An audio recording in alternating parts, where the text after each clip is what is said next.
हाय दोस्तों, मैं डॉक्टर जितेंद्र सैनी। हमारे पास आए हैं अमन भैया जी। ये सिकंदराबाद से आए हैं। अब से सही 2 महीने पहले ये मेरे पास आए थे। इन्हें क्रोनिक फिशर इन्हें एनो डायग्नोस हुआ था। और ये जब पोटी करते थे ना, बहुत ज्यादा दर्द, जलन और हल्की फुल्की ब्लीडिंग भी होती थी।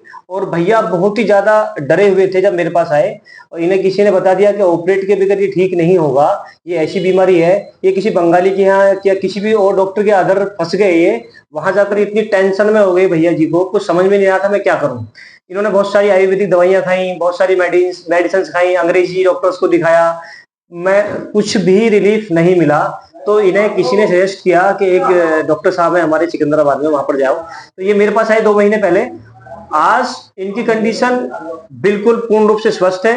मैंने इन्हें हीलोवांस ऑइंटमेंट दिया था, कुछ आयुर्वेदिक मेडिसिन दी थी।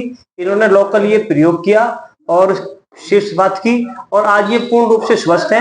अमन भैया, कैसी कंडीशन थी आपकी जब आप आए थे मेरे पास? आप कुछ लोगों को बताएंगे। तब मुझे बहुत परेशानी होती थी जब मैं पहली बार आया था यहाँ पे, और मैंने अलग अलग डॉक्टरों की मेडिसिन खाई थी, जैसे मुझे जिसने सजेस्ट किया।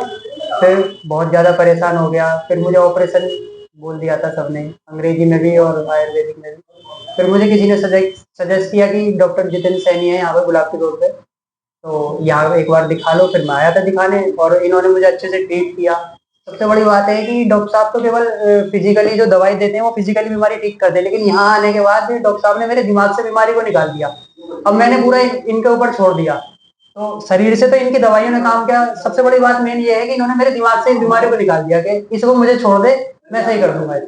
और उसके बाद आपके सामने मैं बैठा हूँ, देखो बिल्कुल स्वस्थ हूँ। आज 2 महीने, कल हो जाएंगे मुझे 20 तारीख को 2 महीने। बाकी तो दोस्तों, जिसको भी फिशर इन एनो डायग्नोज हुआ है, वो कुछ सावधानियां बरते, कुछ ऑइंटमेंट यूज किया जाए, कुछ दवाइयां खाई जाए, तो घर पर रहकर भी पेशेंट पूर्ण रूप से स्वस्थ हो सकता है। कुछ जो परहेज हैं, मैंने कुछ अपनी वीडियो में परहेज बताए हैं, शीर्ष बात बताई हैं, उन वीडियो को लोग देखें और उन्हें फॉलो करें, तो पेशेंट घर पर रहकर भी ठीक हो सकता है। और मैं ये मानूंगा दोस्तों, फिशर 2 प्रकार का होता है, एक्यूट एंड क्रोनिक। तो पहले हमें ये देखना है एक्यूट फिशर है या क्रोनिक फिशर है, तो उसी के हिसाब से ट्रीटमेंट लिया जाए। फिर भी मैं ये कहूँगा, अपने नज़दीकी किसी प्रोक्टोलॉजिस्ट डॉक्टर से मिलें, उसकी सलाह के बगैर कोई भी दवाई ना लें। एक बार डॉक्टर को जरूर दिखाएं। और कहीं डॉक्टर की उपलब्ध नहीं है डॉक्टर, और आप ज़्यादा परेशान है, तो मैं ये कहूँगा इस ऑइंटमेंट को घर पर रहकर अपने गुदा मार्ग में लगा सकते हैं और शीर्ष बात किया करें रोज। और कुछ मेडिसिन्स हैं आयुर्वेदिक, उन्हें खाएं। तो मैं ये कहूँगा 101% रिलीफ मिलेगा पेशेंट को, और वो ठीक भी हो जाएगा।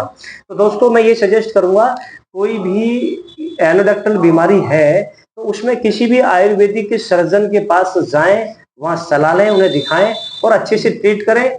मानसिक तनाव बिल्कुल भी ना लें। सबसे पहली बात, ये व्यक्ति अगर मानसिक तनाव में रहेगा तो उसे कॉन्स्टिपेशन रहेगा, तो उसे फिशर बेड या फिशर या एक्यूट फिशर बना रहेगा। तो दोस्तों, सबसे पहले अपने पेट की चिकित्सा करें। पेट हमेशा सही रहे, लिक्विड डाइट ज्यादा लें, पानी ज्यादा पिएं, भोजन लिमिटेड खाएं, बैठना जो आपका बैठने का वर्क है उसे लिमिटेड, सब कुछ सुधारने के बाद, अपनी दिनचर्या को सुधारने के बाद ट्रीटमेंट लें, किसी डॉक्टर के अंडर में ट्रीटमेंट लें, जल्दी ठीक होंगे। 101% ठीक होंगे दोस्तों। थैंक यू, धन्यवाद।